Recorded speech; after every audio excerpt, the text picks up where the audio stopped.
Assalamualaikum warahmatullahi wabarakatuh. Perkenalkan, saya Nada Zakia Azara, mahasiswa program studi komunikasi dan penyiaran Islam, Fakultas Dakwah dan Komunikasi, Universitas Islam Negeri Profesor Kiai Haji Saifuddin Zuhri Purwokerto. Video ini saya buat untuk memenuhi tugas UAS mata kuliah Public Speaking yang diampu oleh Ibu Siti Nurmahyati. Nah, di video kali ini saya akan membawakan sebuah materi tentang stop bullying.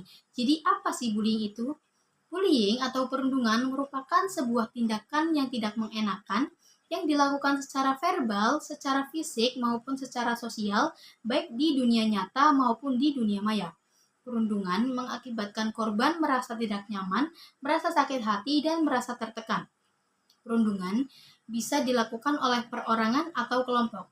Kemudian terdapat beberapa bentuk dan jenis bullying. Yang pertama, bullying secara verbal. Bullying secara verbal biasanya menjadi awal untuk melakukan perilaku bullying selanjutnya. Contohnya seperti mencaci, memfitnah, dan menghina.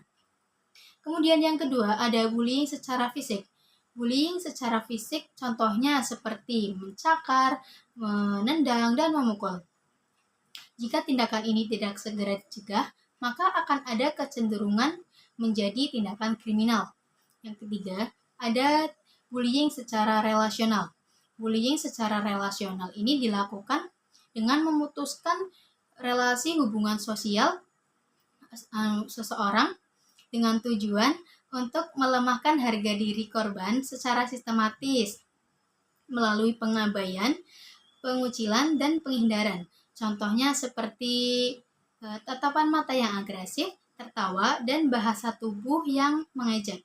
Kemudian yang keempat ada bullying secara elektronik atau yang biasa kita sebut sebagai cyberbullying. Nah, cyberbullying ini merupakan bentuk perilaku bullying yang dilakukan melalui sarana elektronik. Biasanya ditunjukkan untuk meneror korban dengan menggunakan tulisan, animasi, gambar, atau postingan-postingan di sosial media yang menyudutkan. Nah, dampak dari bullying ini sangat merugikan dan sangat meresahkan. Jadi jangan sampai kita menyepelekan dampak bullying karena korban bully akan mengalami hal-hal yang menyakitkan yang mungkin tidak dialami oleh pelaku bullying. Seperti depresi, marah, menurunnya prestasi akademik, menurunnya kemampuan analisis, mengalami cedera fisik, dan mengalami gangguan emosi. Jadi kita harus menjaga lisan dan perilaku kita agar terhindar dari bullying. Nah, terdapat beberapa cara untuk meminimalisir bullying. Yang pertama, komunikasi. Yang kedua, tunjukkan dengan prestasi. Yang ketiga, ambil sisi positif. Dan yang keempat, jalin pertemanan dengan banyak orang. Nah, yang pertama kita akan membahas komunikasi. Nah, jika kita termasuk korban bully, maka langkah pertama kita harus mengambil nafas, atur nafas kita, atur emosi kita. Jangan sampai kemarahan dan kesedihan menyelimuti kita. Kita dapat berkomunikasi dengan pelaku yang membuli, tanyakan kepadanya apakah ada kesalahan yang mungkin kita lakukan sehingga dia membuli kita. Nah, kemudian yang kedua, tunjukkan dengan prestasi.